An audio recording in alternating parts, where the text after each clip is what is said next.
Bueno, oremos. Gracias, Padre, en el nombre de Cristo Jesús, por tu palabra, la sencillez de tu palabra, que hasta los niños la entienden.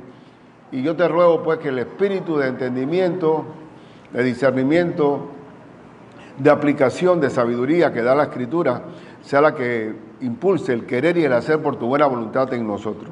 Gracias, Señor, y alumbra nuestros ojos y danos que seas tú el que vaya por delante de nosotros y seamos solamente tus seguidores, negándonos a nosotros mismos. En el nombre de Cristo Jesús, amén. Bueno, en ocasión a que tenemos 30 años de ministerio, estamos dando predicaciones o sermones en torno a la iglesia de Cristo, ganada por la sangre del Señor. La iglesia son los niños de los ojos del Señor, es el cuerpo de Cristo. Entonces tenemos que ver siempre, hacer una radiografía hasta dónde estamos cercanos a lo que el Señor estableció para su iglesia. La iglesia es el todo del todo, gloria a Dios, es la novia y la futura esposa del Cordero de Dios. Entonces vamos a hacer una relación de cómo operaba la iglesia primitiva en sus inicios en Jerusalén y qué tanto nos asemejamos a ella, qué tanto establecemos el mismo patrón de conducta que estableció Cristo para su iglesia y reflejémonos allí. ¿Qué aprendemos de la iglesia naciente de Jerusalén? Entonces, y vamos enseguida al grano. En primer lugar, aprendemos que la iglesia se mueve por el poder del Espíritu Santo. La iglesia no es una acción carnal, no es una acción de hombres, no es un plan humano, porque si es humano es de corto plazo, tiene su término, pero la iglesia actúa por el poder del Espíritu Santo. Cristo le dijo a los 120 miembros de la iglesia en ese momento que esperaran en Jerusalén hasta el advenimiento, la venida del Espíritu Santo, que iba a venir a ellos y de ahí iban a tener poder para testificar de Cristo Jesús. Y que no podían dar un paso sin antes haber sido investidos del poder del Espíritu Santo. Entonces vamos a leer en Hechos 1, 7 al 11, y dice así, y les dijo: no os toca a vosotros saber los tiempos o las sazones que el Padre puso en su sola voluntad. Había algunos que le preguntaron a los mismos ángeles que cuándo viene, al mismo Cristo, ¿cuándo vas a instalar tu reino? Y él dice, a ustedes no les toca eso. Nos toca a nosotros saber cuándo viene Cristo. Nos toca a nosotros asomarnos contemplativamente a ver las señales si el anticristo ya nació o si ya la iglesia está por irse o ya Israel es la última generación. ¿Qué nos toca a nosotros? ¿Saber los tiempos y las sazones de la venida del Señor? No nos toca a nosotros saber eso.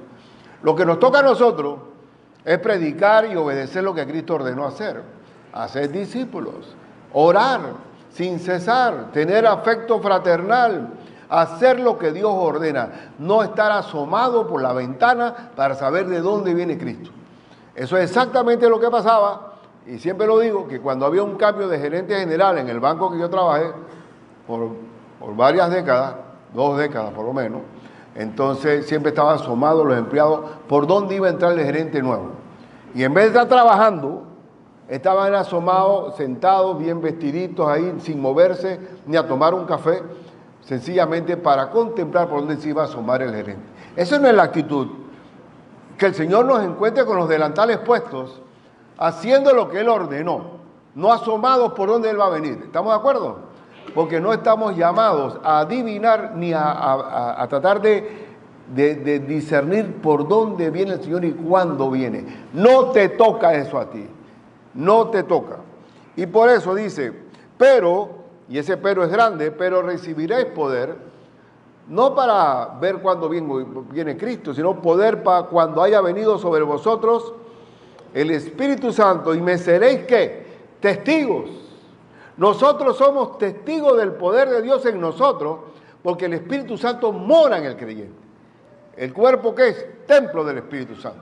Dice que el Espíritu Santo da testimonio a nuestro espíritu de que somos hijos de Dios. Y por eso, porque tenemos el testimonio viviente en nosotros, podemos hablar de que Cristo está vivo y que Cristo viene. Y que Cristo, porque ese testimonio no es el mismo Pedro, por ejemplo, el Pedro que decía yo doy la vida por ti, y resulta que niega al Señor 3 veces, porque no estaba investido del poder del Espíritu, al mismo Pedro que se levanta en el discurso allá en Jerusalén, en la fiesta del Pentecostés, no era el mismo Pedro. Era un Pedro investido por el poder del Espíritu Santo. Por eso que cuando damos testimonio estamos diciendo que es un testigo. Un testigo es aquel que evidencia una verdad. ¿Y cuál es la verdad? Cristo vive y está en mí. Y yo era así, ahora soy asado. ¿Por qué? Porque Cristo cambió mi vida. Ese es el testimonio. Tenemos poder para testificar en Jerusalén, en toda Judea, que es la provincia, en Samaria, que es la otra provincia, y hasta lo último de la tierra. Y hoy, por el testimonio de esos apóstoles, por el testimonio de la Biblia escrita por ellos, nosotros también somos testigos de Cristo, porque hemos recibido el poder hasta lo último de la tierra.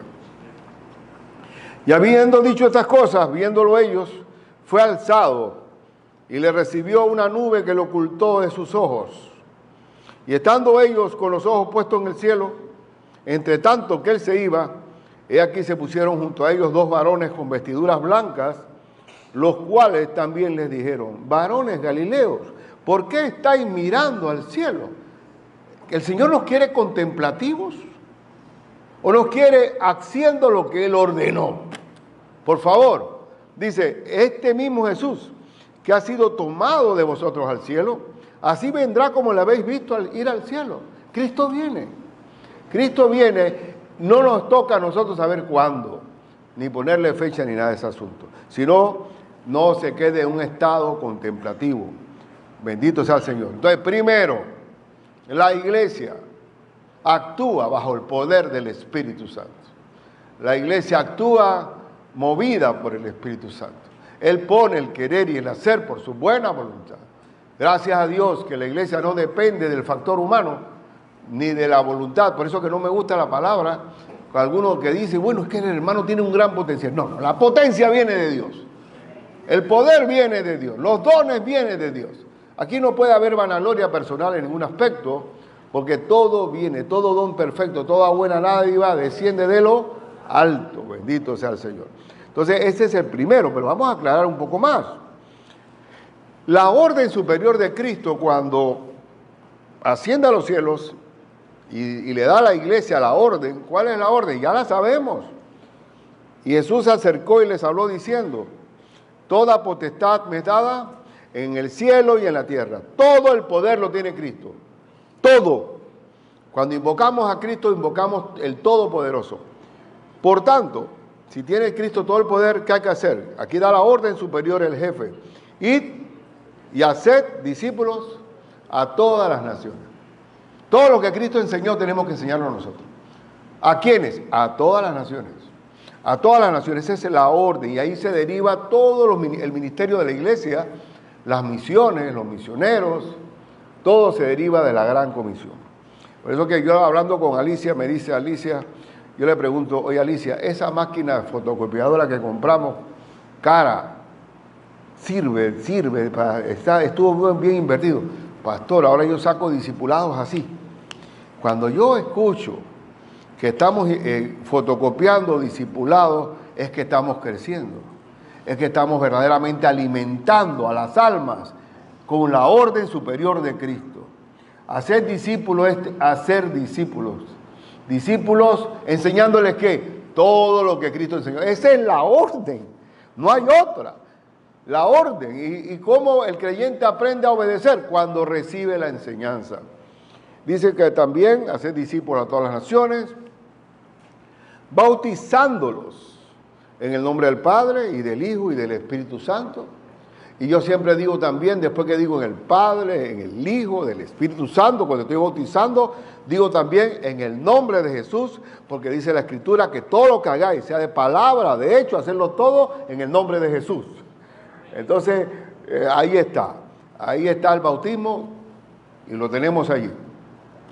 Es una institución, una ordenanza establecida por nuestro Señor. Y dice, enseñándoles que guarden, o sea, que obedezcan todas las cosas que os he mandado. ¿Qué significa discipulado? No recibir un conocimiento, no recibir una teoría, recibir una enseñanza para obedecerla. Porque si no se obedece, la casa está sobre la arena, no sobre la roca. Acuérdense que la casa está sobre la roca cuando oímos la palabra y la ponemos por obra. Ahí es donde está el cimiento fuerte de un creyente y de una iglesia. Enseñándoles que guarden todas las cosas que os he mandado, y si hacemos eso que dice, y aquí yo estoy con vosotros todos los días, ¿hasta cuándo? Hasta el fin del mundo. ¿Esto está claro? Súper claro, como todo lo que viene del Señor. ¿Hay que hacer alguna profundidad teológica a esta orden?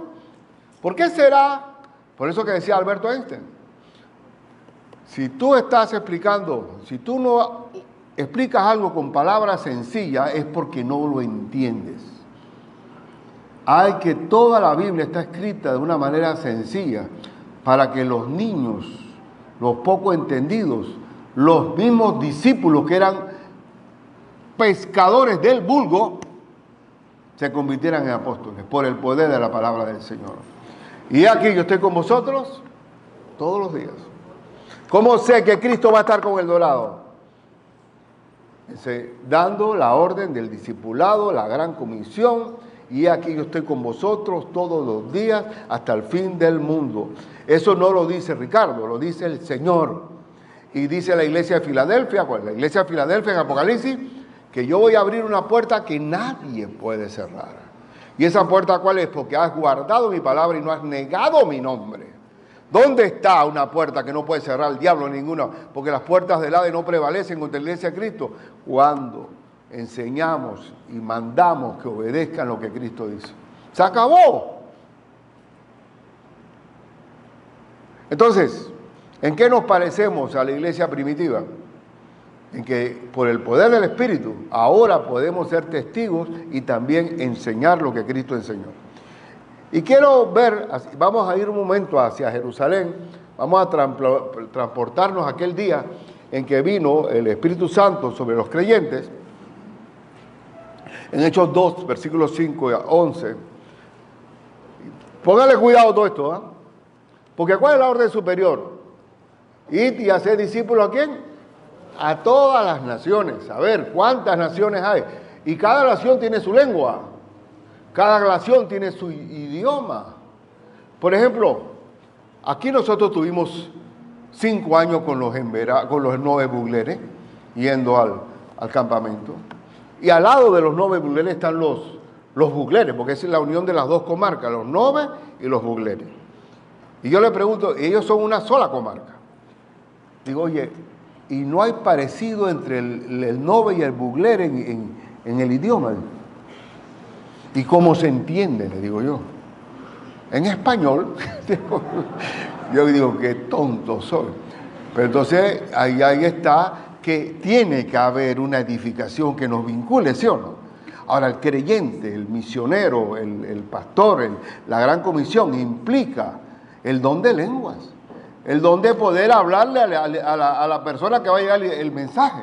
Pero si yo soy panameño, con un auditorio panameño, tengo mi Biblia en español, todos hablamos castellano, yo no voy a hablar aquí en chino, ¿sí o no?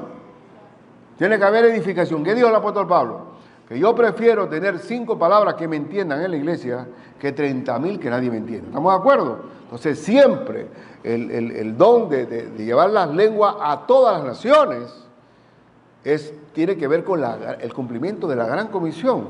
¿Cuántos usted cree que había personas de diferentes lenguas aquí en Jerusalén? Veamos. Moraban entonces en Jerusalén judíos, varones piadosos de todas las naciones bajo el cielo. Ahí habían representado todas las naciones. Y hecho este estruendo, porque hubo un estruendo con un viento recio que entró por la ventana del aposento donde estaba y hizo un gran ruido, se juntó la multitud. La multitud por ese viento recio se juntó y estaban confusos porque cada uno, ahí es donde viene la parte. A ver, cada uno les oía hablar en su propia lengua.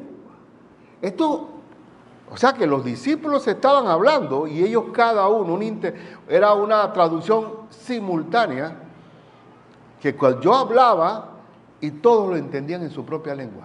¿Estamos en Babel o estamos en el Espíritu Santo que todo el mundo entiende? En Babel sí hay confusión. La palabra Babel significa confusión. Nadie nos entiende. Y Dios mandó la maldición de las lenguas para que pudieran detener aquella torre que querían hacer. Pero aquí en Jerusalén no hay confusión. Aquí hay entendimiento. Cada uno entendía en su propia lengua. ¿Sí o no? Entonces la venida del Espíritu Santo no es confusión. Es conocimiento de la verdad de Cristo. ¿Y cuántas lenguas había?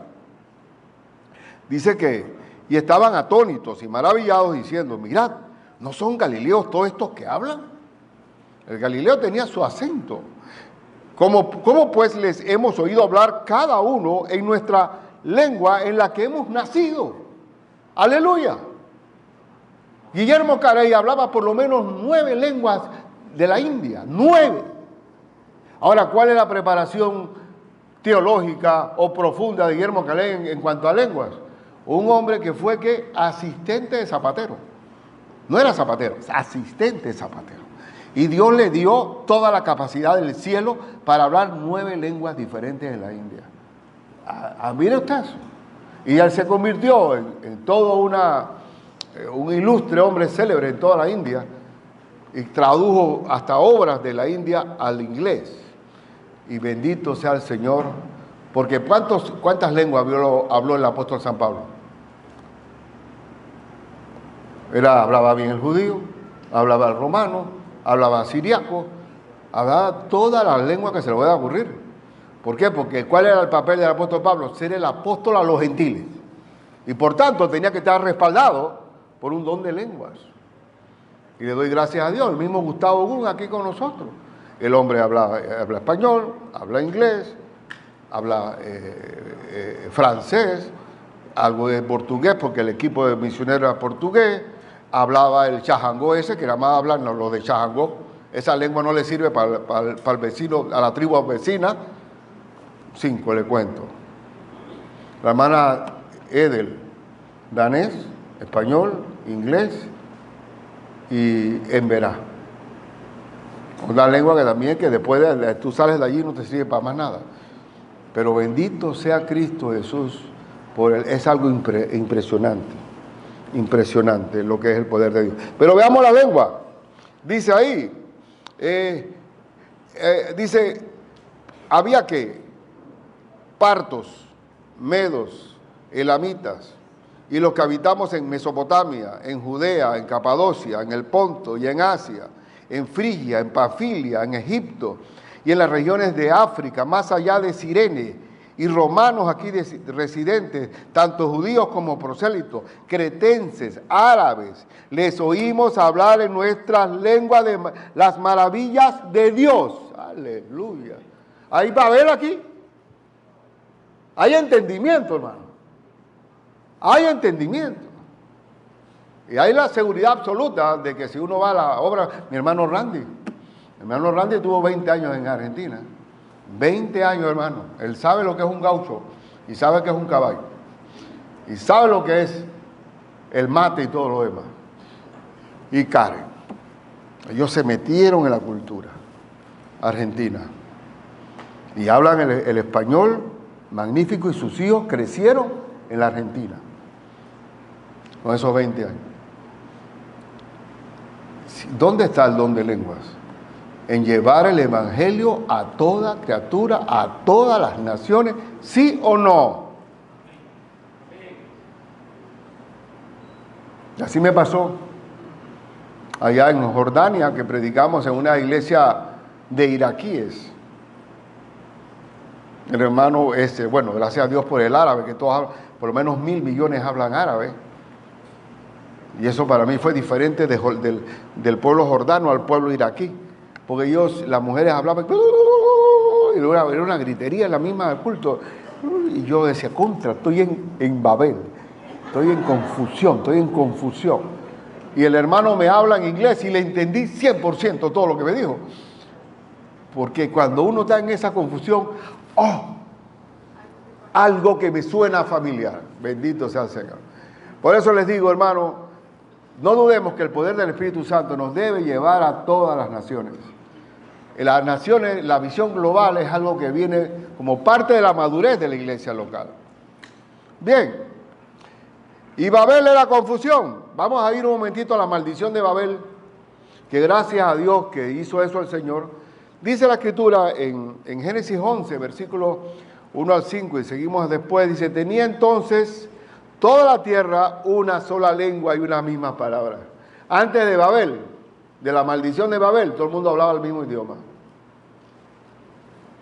Y aconteció que cuando salieron de Oriente, hallaron una llanura en la tierra del Sinar y se establecieron allí. Y se dijeron unos a otros, vamos, hagamos ladrillo y cozámoslo con fuego. Y les sirvió el ladrillo en lugar de piedra, ya estaban haciendo, eran más constructores. Y el asfalto en lugar de mezcla. Y dijeron, vamos, edifiquémonos una ciudad y una torre, cuya cúspide llegue al cielo, totalmente humanismo y vanagloria humana. Y hagámonos un nombre por si fuéramos esparcidos sobre la faz de toda la tierra. Ellos no querían, ¿cuál es la orden del Señor? Fructificad, multiplicaos y llenar la tierra. Y cuando bajó Noé del arca, exactamente fue la misma comisión, pero ellos querían encerrarse en una sola ciudad. Y descendió Jehová para ver la ciudad y la torre que edificaban los hijos de los hombres. Y dijo Jehová, he aquí el pueblo es uno, y todos estos tienen un solo lenguaje. Y han comenzado la obra, y nada les hará desistir hasta ahora de lo que han pensado hacer. Ahora pues descendamos y confundamos allí su lengua, para que ninguno entienda el habla de su compañero. Y eso es Babel. El Señor, cuando llegamos al Espíritu Santo, no hay Babel, no hay confusión. Inclusive, enseñando nuestro propio idioma, debemos tener el mismo hablar, el mismo parecer, el mismo criterio, el mismo pensar, el mismo hacer. Porque tenemos un solo Dios y Señor, una sola fe, un solo bautismo, Cristo Jesús. Y Él permite esa unidad. Entonces dice que así los esparció Jehová desde allí sobre la faz de toda la tierra y dejaron de edificar. Claro que tenían que dejar de edificar. Pásame un ladrillo. Se paró. No hubo entendimiento. Porque cuando tú no hablas el mismo idioma, hasta allí llegamos, ¿sí o no? Pero el Espíritu Santo vino a que compartamos la fe. A partir de Babel, que hay confusión, llevamos la palabra de Dios.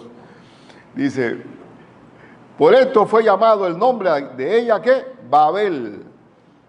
Hay un diccionario que tengo en la kinder, se llama Dictionary Babel. Digo, no sé, estaba metido ahí, pero cada vez que lo meto yo siento que me voy a confundir. Porque allí confundió, y eso se llama Babel, confusión. Jehová el lenguaje de toda la tierra, y desde allí los esparció sobre la faz de toda la tierra. Entonces, ¿qué vamos a hacer? Un canal de Panamá. Aquí no debe haber solamente un canal de barcos, sino, y tampoco es un hub de aviones, está aquí en Panamá. Aquí debe ser un canal de bendición de todo el evangelio a toda criatura. Porque aquí mismo nuestra iglesia es una vitrina de naciones, pero gracias a Dios porque tenemos el mismo lenguaje, el castellano. Bien, viva España por eso. Ya vamos a estar maldiciendo, los españoles nos cambiaron espejito por oro. Eso no, digo, no, ya eso no lo podemos cambiar. Venimos de hoy y tenemos la herencia de un mismo lenguaje, ¿sí o no? Aleluya, bendito Dios. Bueno, entonces el primer punto que nos aparecemos y que es determinante es que toda la obra de la iglesia es por el poder del Espíritu Santo. No me avergüenzo del evangelio porque es poder de Dios. Bien, y ahora, bueno, todavía no se me acaba el primer punto. Cuando hablemos, tengo que hacerlo. Cuando Pedro, ya no es el Pedro acobardado que negó a Cristo 3 veces, ahora es el Pedro investido del poder del Espíritu Santo, que no le tiene temor a hablar a aquellos que crucificaron a su maestro. Y Pedro no podía decir todo el discurso, solamente una porción.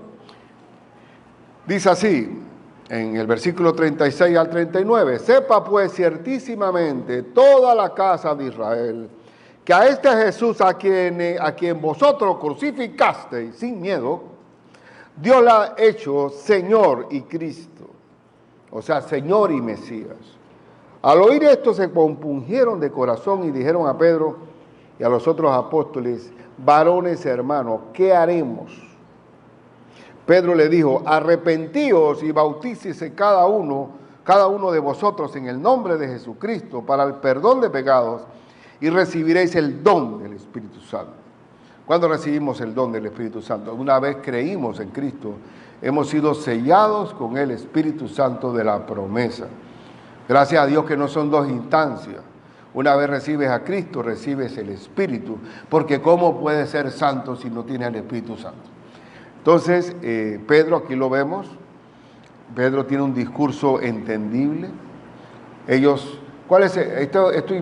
me implica también a mí, que cuando compartimos el Evangelio de Cristo, y a veces hacemos, y lógicamente, yo lo he visto en mi contexto latinoamericano, cuando hacemos campañas de sanidades y milagros, muy bien,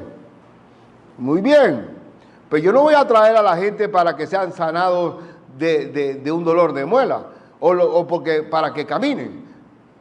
Eso es un instrumento, el dolor, la prueba nos acerca a Dios. Pero el principal requisito para recibir a Cristo es arrepentirme de mis pecados, no para que Dios me sane de mi parálisis. El primer requisito para recibir a Cristo, pido perdón, Señor, por mi maldad. Porque yo he sido malo, te he ofendido, perdóname. Pero si tú le dices, repite conmigo, y ese hombre no se ha arrepentido de corazón, cuidado que no ha nacido de nuevo. Porque si vas por la cacería del milagro y no por el perdón de Dios, no es el Evangelio del Señor. Entonces, aquel día, porque para vosotros es la promesa, y para vuestros hijos y para todos los que están lejos, para cuantos el Señor nuestro Dios llamare. Entonces ahí comenzó la iglesia. La iglesia de Jerusalén comienza con una predicación del apóstol San Pablo. De 120 termina en 3000 ese día del Pentecostés. ¿Qué significa la palabra Pentecostés? La fiesta judía celebrada 50 días después de la Pascua. ¿Y qué cosa? Cristo muere en Pascua. En 50 días viene el Pentecostés, la cosecha de lo que es ya después de la muerte de Cristo, porque era necesario que el trigo muriera para que diera fruto. Y aquí viene la multiplicación de los discípulos. Y comienza con una predicación, Ahora sí vamos al segundo punto.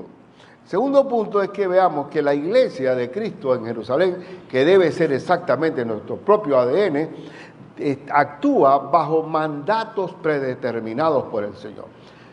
Todo lo que hace la iglesia no es una improvisación, no es algo que a mí se me ocurrió, no es algo que yo tuve una iluminación, no.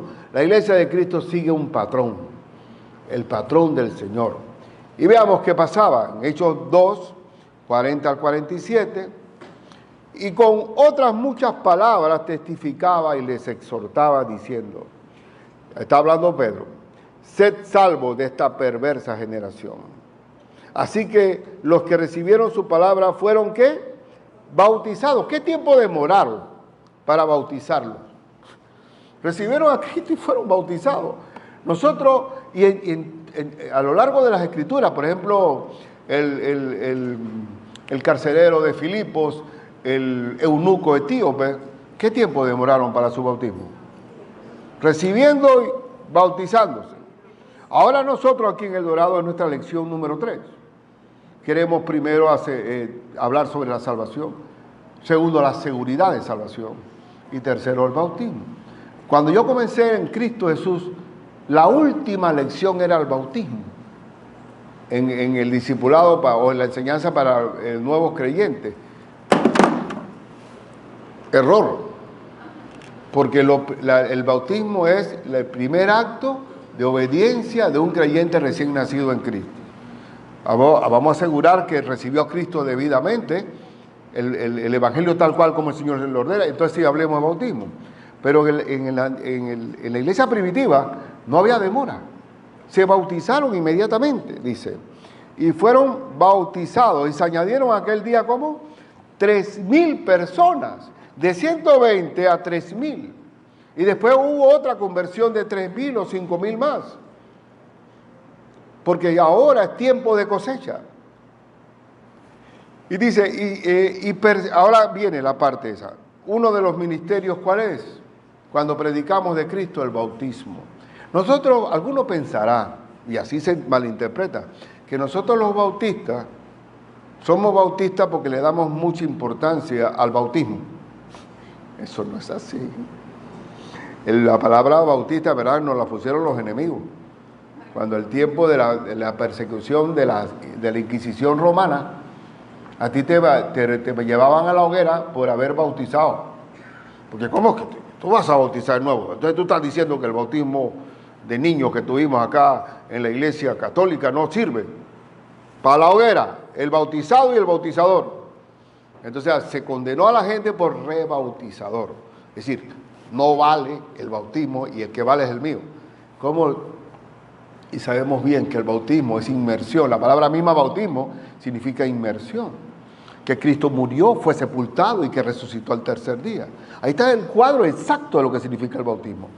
Pero entonces el bautismo, nosotros los bautistas, y cualquiera, no solo por ser bautista, sino por ser bíblico, nosotros sabemos que el bautismo no salva. Lo que salva es la fe en Jesucristo. Pero el bautismo es un testimonio público del nuevo creyente de que ha nacido de nuevo por el poder del Evangelio. ¿Y eso lo determinó quién? Los bautistas, no, Cristo. Entonces, a ellos bautizaban. Segundo decían, y perseveraban en la doctrina de los apóstoles. ¿Cuál es la doctrina? La doctrina es los apóstoles. Mateo, Lucas, Juan, Marcos, Hechos, 1 Corintios, Romanos, etc. Eso es lo que sostiene nuestra doctrina. Esa doctrina es las enseñanzas de Cristo desarrolladas adicionalmente por el apóstol San Pablo, el libro de Apocalipsis y todo lo demás. Entonces, esa es la doctrina que, claro, que la Biblia se fue escribiendo sobre la marcha y perseveraban. ¿Qué es lo que tiene que hacer la iglesia? Estar ahora adecuándonos a la tecnología. Está bien, la tecnología es un instrumento, una ayuda, pero nunca vamos a suplantar el humanismo por las Sagradas Escrituras. Perseveraban en la doctrina de los apóstoles, en la comunión unos con otros. ¿Cuál es el mandamiento nuevo de Cristo? ¿Cuál es? Amaos los unos a los otros. Dice, en el partimiento del pan, la cena del Señor, y en las oraciones. Ahí está la cena del Señor, están las oraciones. ¿Qué dice la Biblia en cuanto a orad? Orad sin cesar, y sobrevino temor a toda persona, y muchas maravillas y señales eran hechas por los apóstoles. Y eso no es solamente aquel tiempo.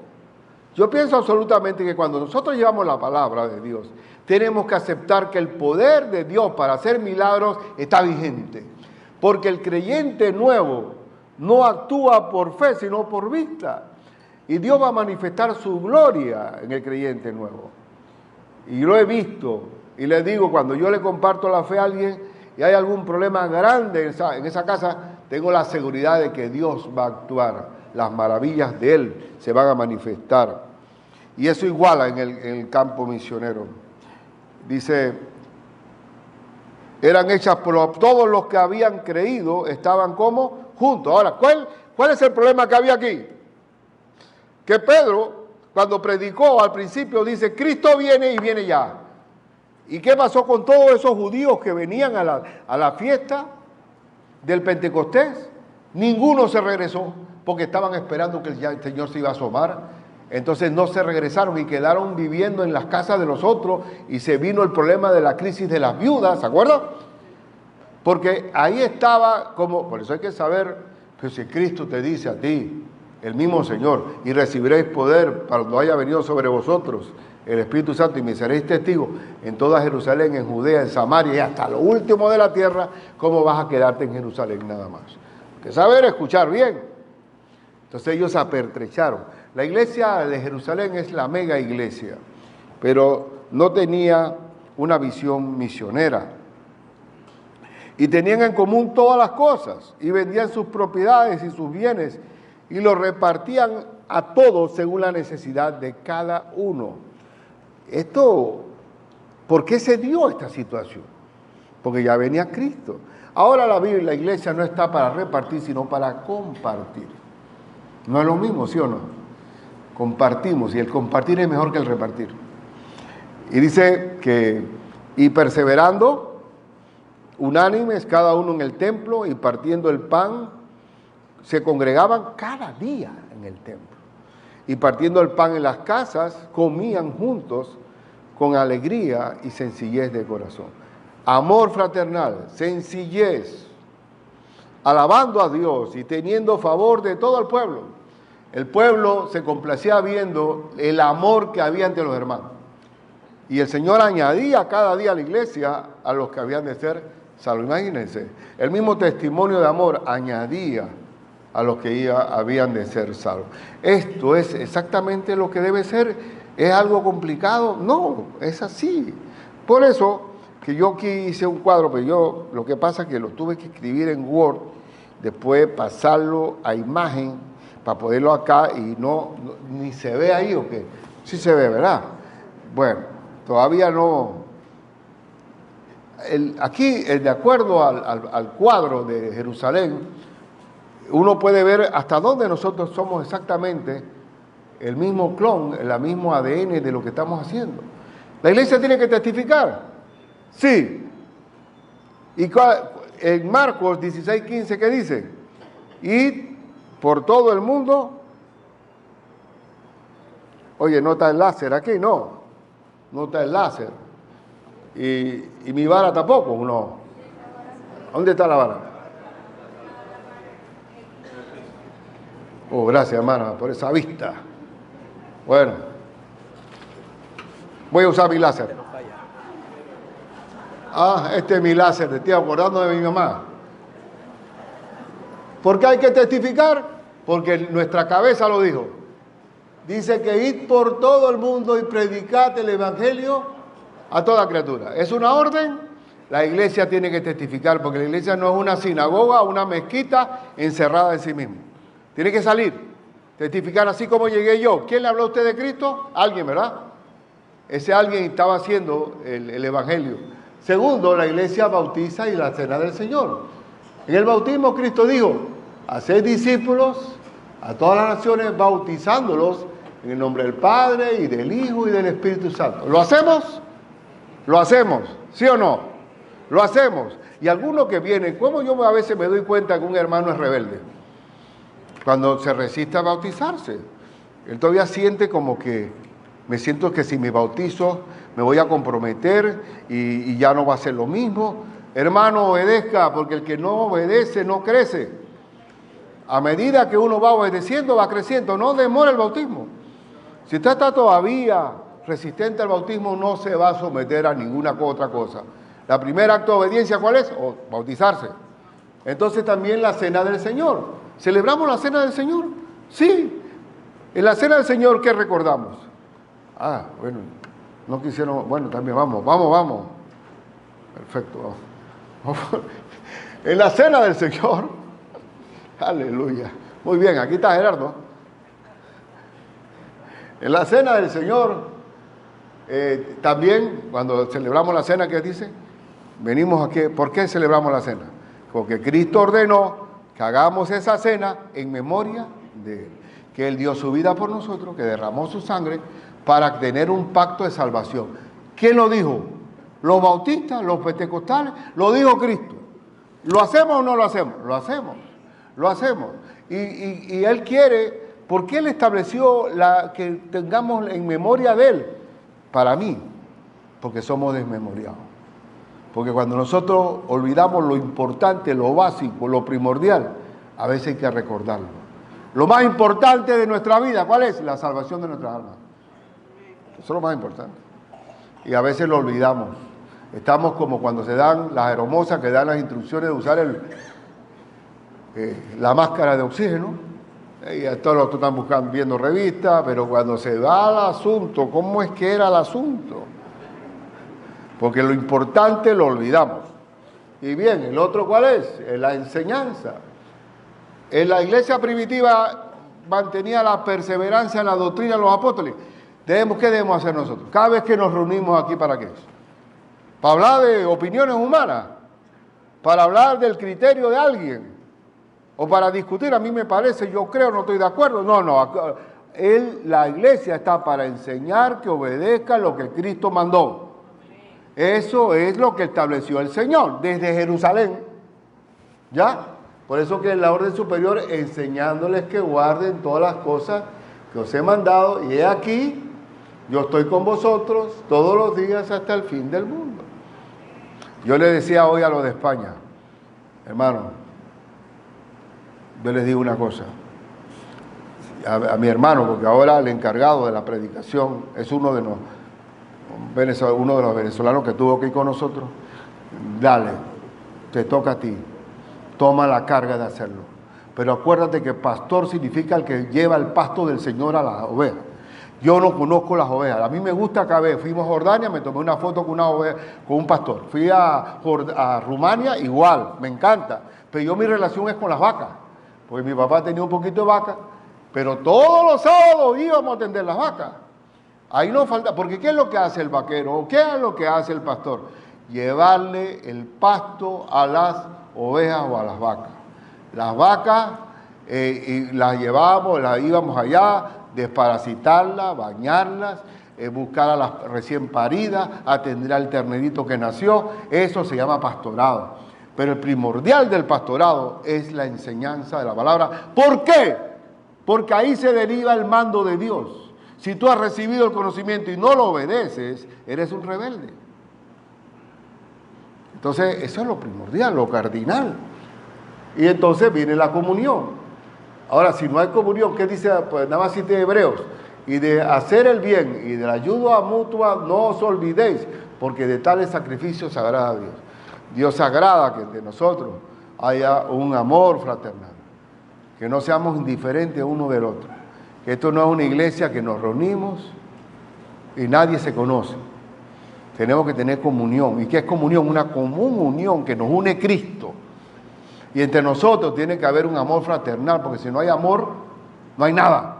Porque digo, ¿qué dice en 1 Corintios 13? Que si no hay amor, no somos nada. Entonces, en la comunión. Y por último está la oración. Orad sí, cesar. ¿Qué dijo también Cristo?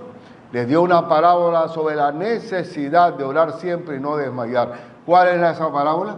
De la viuda pobre y el juez injusto. Orar, porque la iglesia anda de rodillas. Porque cuando estamos orando, estamos involucrando directamente al Señor en la obra. La oración es todo. La oración es la paz. La oración es que el Señor toma control de nuestras necesidades. Entonces, hermanos, solamente como un sumario final, nosotros tenemos al Espíritu Santo, gloria a Dios. Nosotros tenemos el Espíritu Santo con nosotros, que eso garantiza el éxito de la obra. Segundo, tenemos la Biblia, que es el manual de enseñanza del Señor para que obedezca lo que Él dice. Y tercero, tenemos la iglesia. ¿Qué falta? Espíritu Santo, Biblia y los hermanos para edificarnos. ¿Falta algo? No falta nada. Absolutamente falta nada. Yo pienso absolutamente que el taller de mecánica o la caja de herramientas de la iglesia está todo.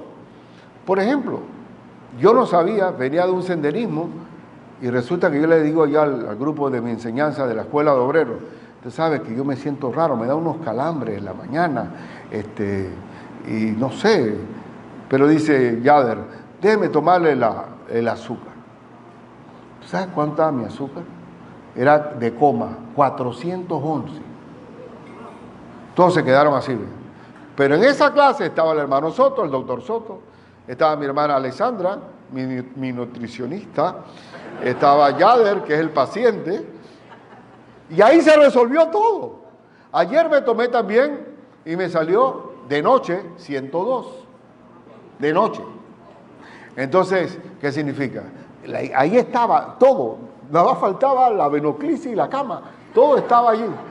Lo que quiero decir es que la iglesia satisface la necesidad de lo que pasemos.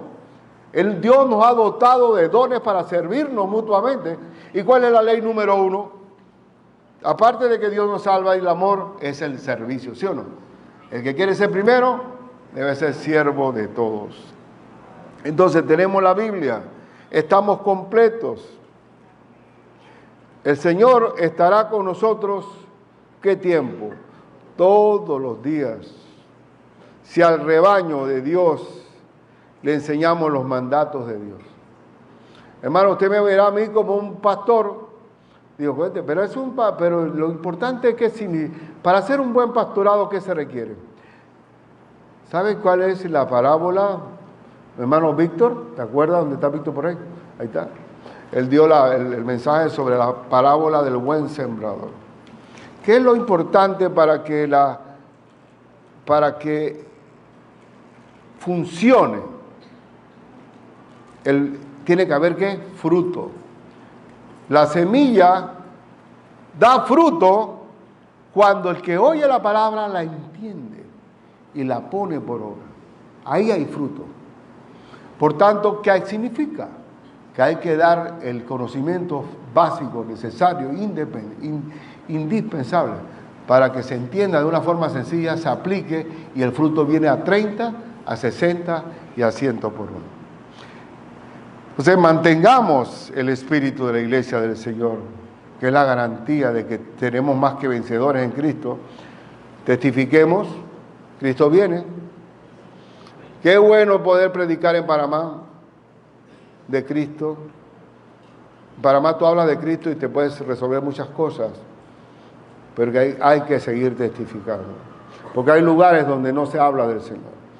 Hay que seguir enseñando, hay que orar sin cesar, mantengamos la comunión y el servicio. Y gloria a Dios por nuestros 30 años. Gloria a Dios por las iglesias que han nacido. Gloria a Dios porque hagamos la gran comisión. Gloria a Dios para que tú también no seas solamente un sujeto pasivo, sino activo en la gran comisión del Señor. Y que pongas en ejecución los dones que Dios te ha dado. Amén.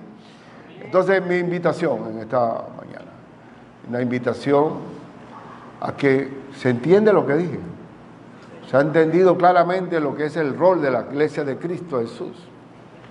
Entonces, voy a hacer el compromiso. No voy a hacer una declaración para firmarla a todos, pero sí me gustaría que se sumara a ese compromiso de la gran comisión. Oh Padre nuestro, que estás en los cielos. Señor, permítenos, Señor, testificar de Cristo en este tiempo donde la maldad se ha multiplicado. Señor, permite que tengamos a alguien que tú nos pongas en el camino para hablarle de Cristo Jesús. Señor, que tengamos el compromiso de hacer discípulos en nuestra iglesia y que nadie se quede atrás. Que todos sean sumados. Gracias, Señor, que se sacan todavía fotocopias del discipulado bíblico, que es una muestra y un termómetro de que estamos haciendo la gran comisión. Y yo te ruego, Padre mío, que haya comunión entre nosotros, hablando un mismo lenguaje, un mismo parecer, un mismo actuar. Señor, en el nombre de Cristo, que haya multiplicación de servidores, que haya la disposición de estar dispuesto a ser útil. Y Padre, te pido, y sabemos que es así, que tú estarás con nosotros todos los días hasta el fin del mundo. Gloria a Dios. Adelante con las huestes de la fe.